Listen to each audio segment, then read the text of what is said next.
안녕하십니까. 시사발언대의 주동식입니다. 오늘은 이번 남북 정상회담과 관련하여서 진짜 용서받지 못할 자는 누구인가 하는 주제로 말씀드리도록 하겠습니다. 4월 27일 판문점 선언은 대한민국 내부에 심각한 국론 분열을 초래했습니다. 대한민국 내부의 이념적 갈등이 이렇게 심각하게 표출된 사례는 한국 전쟁 이후에 없었던 걸로 생각합니다. 오랜 세월 내면적으로 깊어져 왔던 대한민국 내부의 이념적 갈등이 이번 판문점 선언으로 그걸 계기로 전면화된 것으로 보입니다. 이런 이념 갈등의 증폭만으로도 김정은 집단은 이번 정상회담에 나선 소기의 성과를 거두었던 거 아닌가, 좀 그런 생각이 들 정도입니다. 대한민국 내부에서는 지금 판문점 선언을 계기로 김정은 개인과 북한 체제에 대한 거부감이 대폭 완화되는 그런 현상이 나타나고 있습니다. 김정은이 귀엽다는 반응이 SNS를 도배합니다. MBC가 김정은의 이미지를 조사해 보니까 응답자의 무려 77.5%가 신뢰가 간다고 그렇게 대답했다고 합니다. 대한민국 다음 대선에 가장 유력한 후보가 김정은이라는 농담이 단순히 농담처럼만 들리지도 않습니다. 하지만 이번 판문점 선언의 내용을 차분하게 살펴보면 대한민국은 북한이 원하는 실제적인 이득을 대폭 안겨준 반면 북한에게서 얻어낸 것은 매우 추상적이고 원론적인 선언에 불과하다는 것을 알 수가 있습니다. 우선 문재인과 김정은은 한반도에 더 이상 전쟁은 없을 것이며 새로운 평화의 시대가 열렸다, 그렇게 선언했습니다. 평화를 향한 거창한 합의이자 엄청난 진전처럼 느껴지기 쉽습니다. 하지만 이 선언은 매우 심각한 결함을 안고 있습니다. 한반도에 더 이상 전쟁이 없을 것이라는 것은 미래에 발생 가능한 전쟁을 문재인과 김정은이 공동으로 협력해서 막겠다는 그런 의미입니다. 만일 북한 김정은이 핵무기와 미사일을 포기하지 않고 또 적화통일 노선을 계속 고수할 경우에는 어떻게 해야 합니까? 미국과 북한의 정상회담이 원만한 타결이 이루어지지 않고 또 타결이 이루어진다 해도 김정은이 그것을 실행에 옮기지 않을 경우에는 어떻게 해야 하는 겁니까? 사실 문재인과 김정은이 만나기 전에는 북폭을 포함한 전쟁의 가능성이 테이블 위에 분명히 올려져 있었습니다. 이런 무력 충돌은 김정은이 가장 두려워하는 사태였습니다. 그런데 문재인은 이번 회담을 통해서 얻은 것도 없이 자신이 나서서 김정은을 보호하겠다고 선언한 것이나 마찬가지입니다. 즉 반드시 확보해야 하는 전제 조건들을 생략한 채 전쟁은 없다는 결론을 기정사실화한 것입니다. 게다가 새로운 평화의 시대가 열렸다, 이 표현을 보면은 이미 과거형입니다. 이미 평화체제가 기정사실화됐다고 못을 박은 것입니다. 전쟁이 없고 평화가 온다는 것은 좋은 일입니다. 하지만 중요한 것은 어떤 전쟁이냐, 어떤 평화냐 하는 것 아니겠습니까? 흉악범이 남의 가정에 침입해서 사람을 죽이고 여성을 강간하고 금고를 털었습니다. 경찰이 출동해 흉악범을 체포하려고 합니다. 그런데 집주인이 폭력은 싫다, 대화로 해결하자, 평화가 좋다, 이렇게 경찰의 범인 체포를 막으면 어떻게 됩니까? 그게 진정한 평화입니까? 집주인이 정신이 나갔거나 실은 범인과 내통한 한 패거리였다고 봐야 하지 않겠습니까? 문재인과 김정은의 합의가 이것과 비슷합니다. 북한 김정은이 그동안 저지른 온갖 범죄에도 불구하고 거기에 눈을 감고 앞으로 저지를 가능성이 있는 범죄의 가능성도 외면합니다. 그러면서 전쟁은 없고 새로운 평화의 시대가 열렸다고 환호합니다. 이번 판문점 선언에 담긴 함의는 크게 세 가지로 정리할 수 있습니다. 첫째, 유엔 등 국제적인 대북 제재를 문재인 정권이 앞장서서 구멍을 낸다. 둘째, 북한의 경제적인 어려움을 해결하기 위해 대한민국이 거대한 예산을 들여서 적극 지원한다.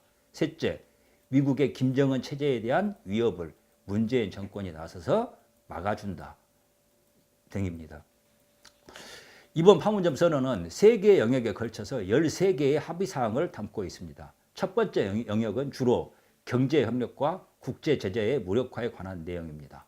이 영역에서 문재인과 김정은은 남북관계의 전면적이며 획기적인 개선과 발전을 이룩함으로써 끊어진 민족의 혈맥을 잇고 공동번영과 자주통일의 미래를 앞당길 것이라고 선언했습니다. 구체적인 내용을 보면 6개 항에 걸쳐 남과 북의 운명을 결정하는 데 있어 민족 자주의 원칙을 확인하고 고위급 회담을 개최하며 민간 교류와 협력을 보장하며 각계각층의 다방면적인 협력과 교류, 왕래와 접촉을 활성화하고 동해선 및 경의선 철도와 도로들을 연결하고 현대화한다고 밝히고 있습니다. 이 내용이 의미하는 바는 명백합니다. 외부, 즉 유엔이나 미국의 간섭을 뿌리치고 남과 북이 자주적으로 협력한다는 것입니다. 북한에 대한 국제 제재를 무력화시키고 사실상의 경제 원조를 의미하는 내용도 포함하고 있습니다. 각계각층 민간 교류와 협력, 철도와 도로의 연결 및 현대화가 바로 이 내용이라고 이해해도 좋을 것입니다. 두 번째 영역은 3개 항에 걸쳐 주로 군사적 긴장 상태를 완화하고 전쟁 위험을 실질적으로 해소한다는 내용을 다루고 있습니다. 지상과 해상, 공중에서 상대방에 대한 일체의 적대 행위를 전면 중지한다는 것으로 여기에는 군사 분계선 일대에서 확성기 방송과 전단 살포 등 모든 적대 행위들을 중지하고 서해 북방 한계선 일대를 평화수역으로 만들어 군사적 충돌을 방지하고 안전한 의료 활동을 보장한다고 합니다. 북한이 그동안 저질러온 온갖 범죄 행위와 정전협정 위반 등을 생각해 봐야 합니다. 천안함 폭침과 연평도 포격, 목함지뢰 사건 등 그다지 멀지 않은 최근에 벌어진 일들만 생각해도 북한의 행위는 엄정한 처벌 대상입니다. 그런데 거기에 대해서는 어떤 언급도 없이 마치 남과 북이 이런 사태들에 대해서, 비극에 대해서 동일한 책임이 있는 것처럼 군사적 긴장 완화를 이야기하고 있습니다. 극단적으로 말해 사람을 찔러 상처를 입혀놓고 상대가 반격하려 하자, 자 이제부터는 서로 폭력을 사용하는 일이 없도록 하자, 이렇게 점잖을 빼는 것과 뭐가 다릅니까? 지금 폭력범을 제압하지 않으면 범인은 이제 상처를 입히는 정도가 아니라 확실하게 이쪽에 목숨을 끊게 될 수도 있습니다. 지금 평화가 왔다며 김정은이 귀엽고 신뢰가 간다며 환호할 상황이라고 보십니까? 세 번째 영역은 4개 항에 걸쳐 한반도의 항구적이며 공고한 평화체제 구축을 위하여 남과 북이 적극 협력한다는 내용을 다루고 있습니다.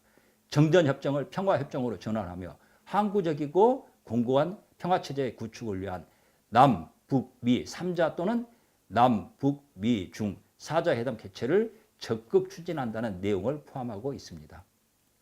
사실 대한민국은 한국전쟁 정전협정의 당사자가 아닙니다. 정전협정은 1953년 7월 27일에 유엔군과 조선인민군, 중국인민지원군 사이에 체결된 것이기 때문입니다. 그래서 엄격하게 말하자면 정전협정을 평화협정으로 전환한다고 말할 법적인 자격 자체가 대한민국에는 없습니다.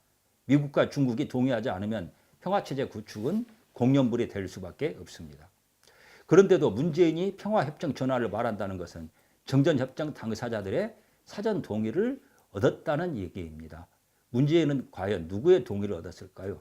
문재인 정권이 해온 행동을 보면 미국보다는 중국이나 북한 측과 의견을 조율해 왔을 가능성이 훨씬 크다고 봅니다. 이번 판문점 선언에서 북한 측의 책임과 행동을 규정하는 것으로 해석되는 부분이 이 세 번째 영역입니다. 즉 남과 북은 완전한 비핵화를 통해 핵 없는 한반도를 실현한다는 공동의 목표를 확인하였다. 이 딱 한 문장입니다. 이 딱 한 문장이 그동안 북한의 핵무기와 미사일 등에 대한 국제사회의 압박과 제재에 대한 거의 유일한 답변이라고 할 수가 있습니다. 하지만 상당수 전문가들은 이 문장의 해석에서 문재인 정부 그리고 현재 여론과는 전혀 다른 의견을 내놓고 있습니다. 남과 북은 완전한 비핵화를 통해 이 문장에서 목적어가 분명하지 않습니다.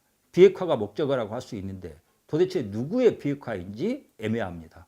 거기에 대해서 명백하게 표시하지 않았습니다. 그 뒤의 표현, 즉 핵 없는 한반도라는 부분을 고려하면 저 비핵화는 북한을 대상으로 한 것이 아니라 한반도, 즉 남과 북 전체를 말하는 것으로 해석하는 것이 더 합당한 것 같습니다. 완전한이라는 표현도 북한 핵의 완전한 해결이라는 질적 의미가 아니라 실은 남과 북이 모두 비핵화의 대상이 된다는 양적인 의미로 해석할 수 있을 것입니다. 그 뒤에 따라오는 문장은 더 수상합니다.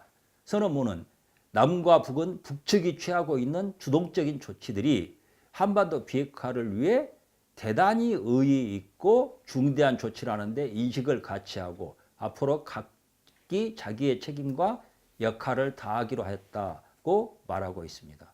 북측이 취하고 있는 주동적인 조치들이라는 부분을 봅시다. 북한이 앞으로 취할 조치들이 아니라 이미 취하고 있는 조치들이 비핵화에 대단히 의의 있고 중대한 조치라는 겁니다. 즉 북한은 이미 비핵화를 시작했다는 의미입니다. 한 걸음 더 나아가면 북한은 이미 비핵화를 실행했다고 해석할 수도 있습니다.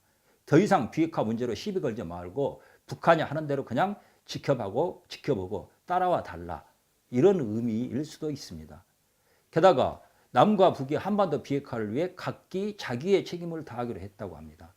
결국 비핵화라는 것이 북한의 문제가 아니라 대한민국도 똑같은 책임을 지고 있다는 의미이고 이는 한반도 위기에 대한 북한의 책임을 해소해 주는 표현일 수밖에 없습니다. 결국 이번 판문점 선언은 대한민국이 유엔과 미국 그리고 기타 국제사회와 협력하여 북한에게서 얻어내야 할 내용을 거의 담고 있지 못합니다. 심지어 북한의 입장을 대변하고 그들을 옹호하는 문재인 정권의 내심을 공식화한 문서라는 느낌마저 받게 됩니다. 판문점 선언의 해석을 둘러싸고 의견이 갈리고 있기 때문에 조문의 표현만 가지고 그거 자구를 따지고 그러면서 문재인과 김정은이 합의한 내용을 그 의미를 단정하기는 어려울 수도 있습니다.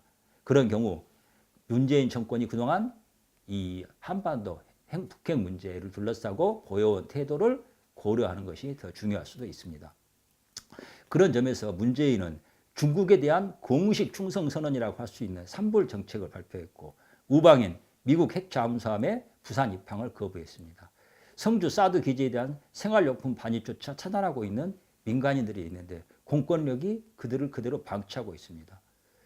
사실 정상적인 국가, 이게 나라냐 하는 표현이 유행했습니다만 정상적인 국가라고 그러면 사실 있을 수 없는 조치이고 우방에 대한 있을 수 없는 그런 행동이라고 보거든요. 그런 걸 보면 문재인 정권은 북한과 중국과 손을 잡고 한편이 되어서 미국과 적대하기로 방침을 정한 것 아닌가 하는 그런 의구심을 갖게 됩니다. 이 의구심이 과연 오바인가요? 문재인 정권은 북한에 요구할 것은 하지 않고 북한이 한국에 하는 요구에는 성실하게 그리고 필요 이상으로 과잉 충성스럽게 반응하고 있습니다. 판문점 선언의 내용을 보면 군사 분계선 일대에서 확성기 방송과 전단 살포를 비롯한 모든 적대 행위들을 중지한다고 되어 있습니다. 그런데 문재인 정권은 아예 이번에 확성기 시설 자체를 그냥 철거했습니다. 앞으로도 이 대북 방송하지 않겠다는 이야기입니다. 나중에 북한이 비핵화를 거부할 경우 다시 확성기 시설을 설치할 겁니까?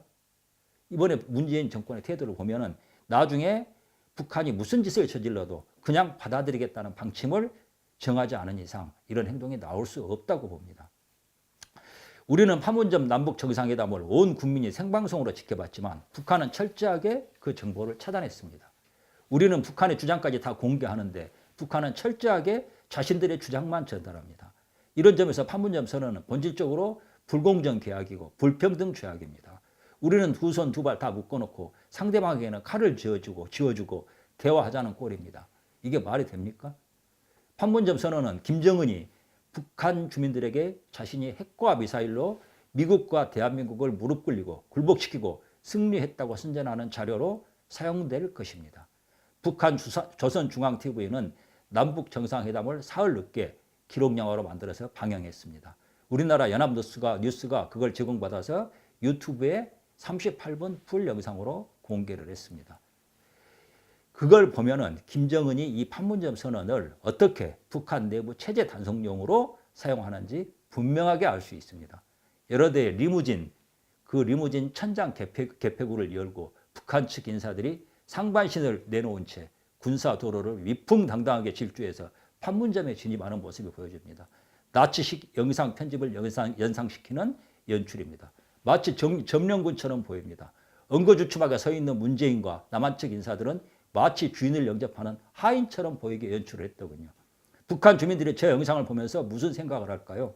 핵 개발과 적화 통일에 주력한 백두혈통의 최종적 승리로 받아들이지 않겠습니까? 그게 착각이라고 우리가 비웃을 수 있겠습니까? 잘못하면 벌을 받고 잘하면 상을 받아야 합니다. 인간 세상의 기본 원칙입니다. 이게 무너지면 사회는 유지될 수 없습니다. 흔히 신상 필벌의 원칙이라고 말하는 것이죠. 잘못한 자가 상을 받고 잘한 자가 벌을 받으면 어떻게 됩니까? 그런 자에게는 어떻게 대응해야 할까요? 그렇게 기본 원칙을 무너뜨린 자를 가장 먼저 처벌해야 합니다. 그렇다면 지금 미국과 북한, 중국, 대한민국의 지도자 가운데 누구를 가장 먼저 응징하고 처벌해야 하겠습니까? 시민 여러분의 현명한 판단을 호소합니다. 들어주셔서 감사합니다.